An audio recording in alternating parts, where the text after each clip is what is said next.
Ladies and gentlemen, the President of the United States.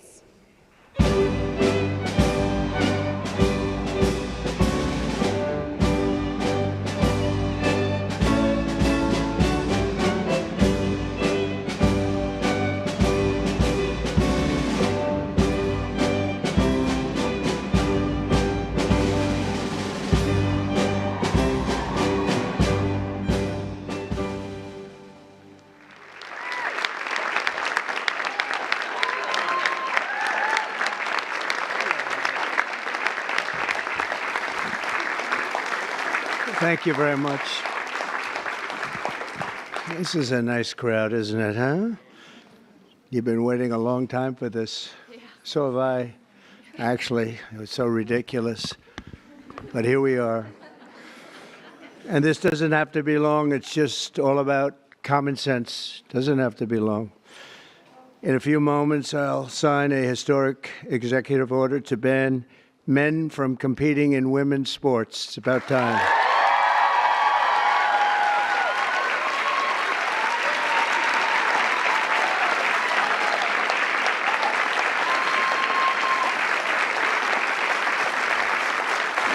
Under the Trump administration, we will defend the proud tradition of female athletes, and we will not allow men to beat up, injure, and cheat our women and our girls. From now on, women's sports will be only for women.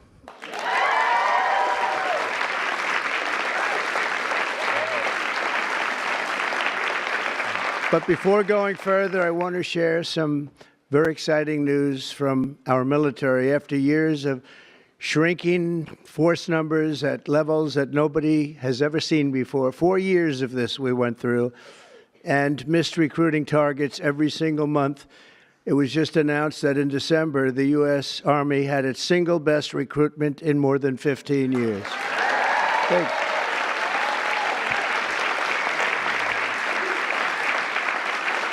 Every single day, nearly 350 new soldiers enlisted to defend our nation, and they're very, very happy to have done so. We've done lots of interviews, and we asked why this was taking place now, and they just said there's a spirit about our country that they haven't seen in many, many years, and I happen to agree with that.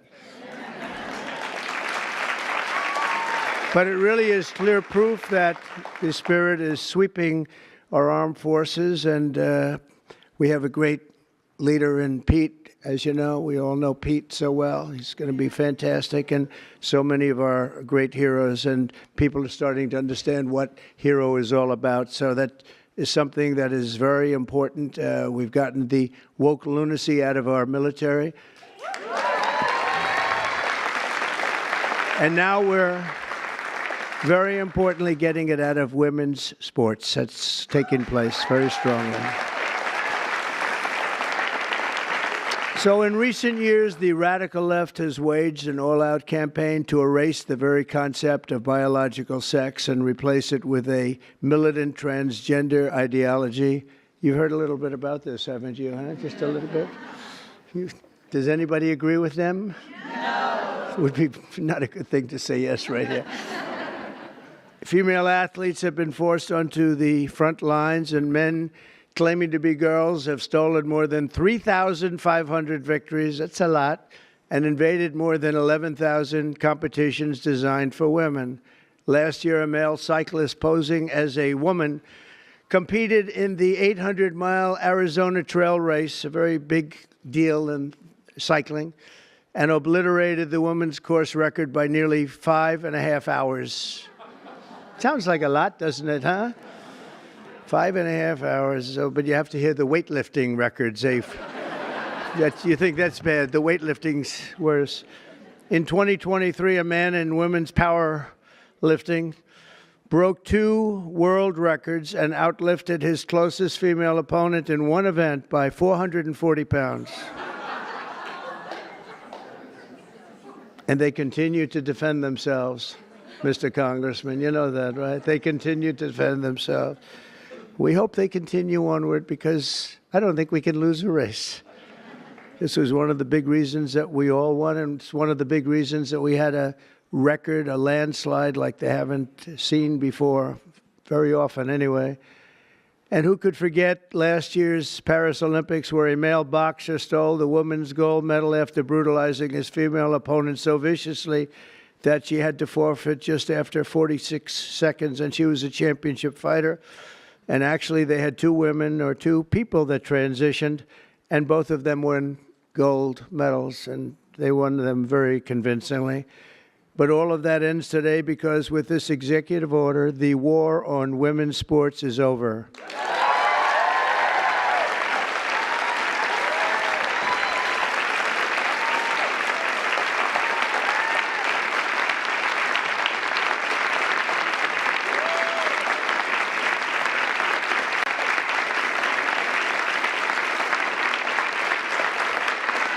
Thank you, everybody.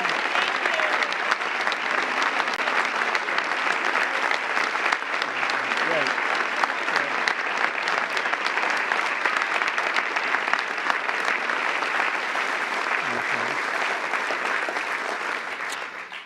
It should have been done long ago, actually. Thank you. Thank you very much.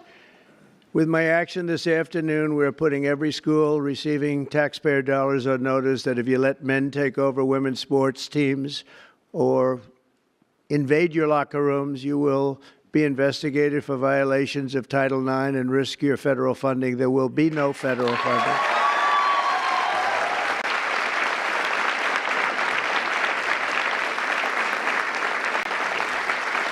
So this will effectively end the attack on female athletes at public K-12 schools and virtually all U.S. colleges and universities. I don't think we've missed anything, but if we do, we'll make it up very quickly with an order, and I don't think we will at all. I want to, before we go on, I want to thank so many people that have worked so hard in the political establishment, and they're before me largely, and I think I'm going to miss a few. It always happens when you do this, but it's just one of the rules, and they continue to go on.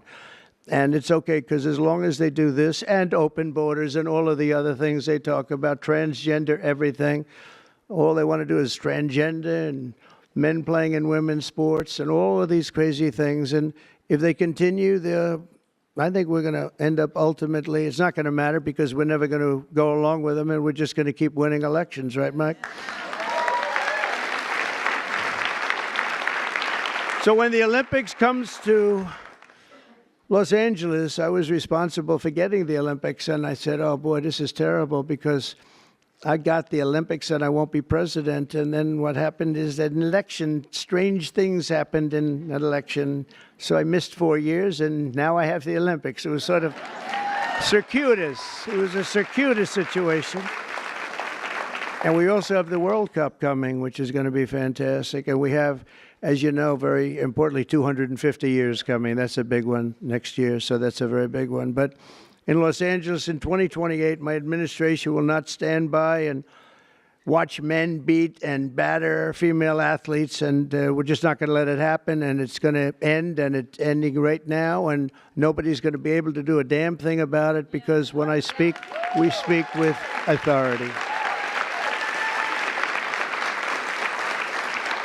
And for the same reason, just to make sure, I'm also directing our Secretary of Homeland Security, Kristi Noem, who's also doing she's out there with you, Greg, a fantastic job.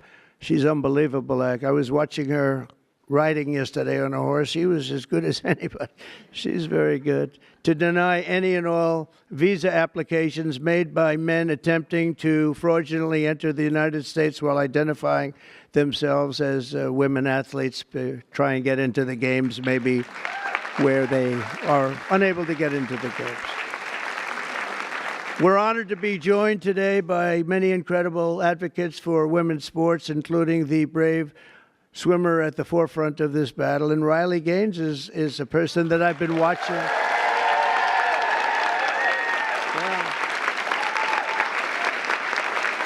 Good job. She fought hard. Riley was a 12-time All-American. Well, that's pretty good. 12-time All-American who sacrificed countless hours in the pool just for a chance at the title is so important to her. She gave up everything and just gave everything she had. But then the league forced her to share a spot on the podium with a male swimmer who took her trophy while the media celebrated this stolen glory. And Riley is just a tremendous athlete, and it was a very unfair situation. I watched it. A lot of people watched it. It was ridiculous, frankly. But I want to thank Riley. She really has been in the forefront. People that aren't that well versed in this would say that she was the leader. And great job, Riley. Thank you very much. Appreciate it. And also with us is another great champion for women, Peyton McNabb. In high school, Peyton was a rock star athlete. Where is Peyton? Where is Peyton? I like Peyton. Nice to see you. Good job. Good job. Looks like a good athlete to me. In high school, Peyton was a rock star athlete preparing for a future in college sports, but in one volleyball match, a much taller and stronger male spiked the ball right in her face, knocking her unconscious, partially paralyzing her right side and leaving her with a traumatic brain injury.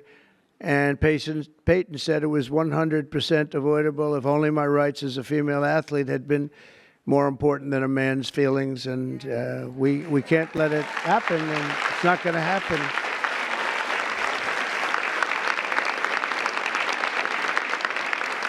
Not going to happen anymore, Peyton. It's not going to happen. Are you okay? Are you good? I'm doing a lot better. Good. That's good.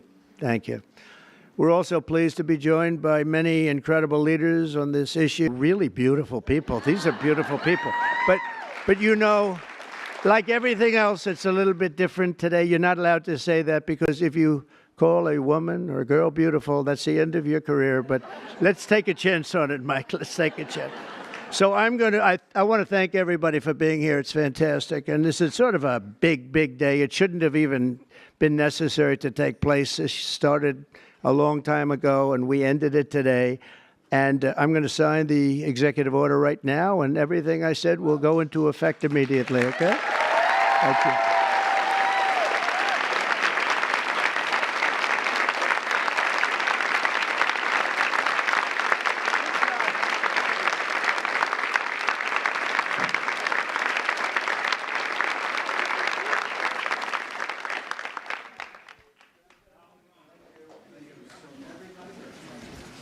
You know, if you'd like to gather around me, I think I'm going to be okay.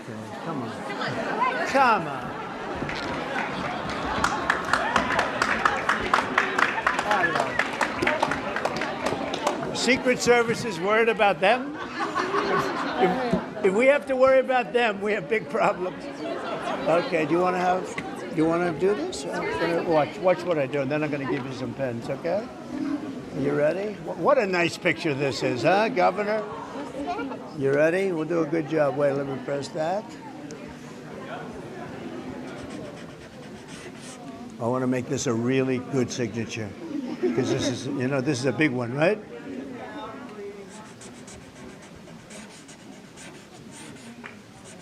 Oh, I think we have a 10. We have a 10. God bless you, Mr. President.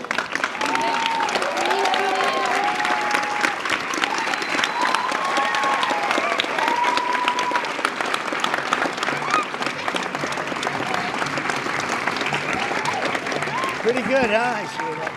Okay? Good. Now you're going to go out and win those events, right? Good. Nice to see you all. Nice to see you. Great going, everybody. Nice to see you. Thank you, kids. Here, take a pen. Thank you. I'll give some of these out, okay? Take a pen, take a pen.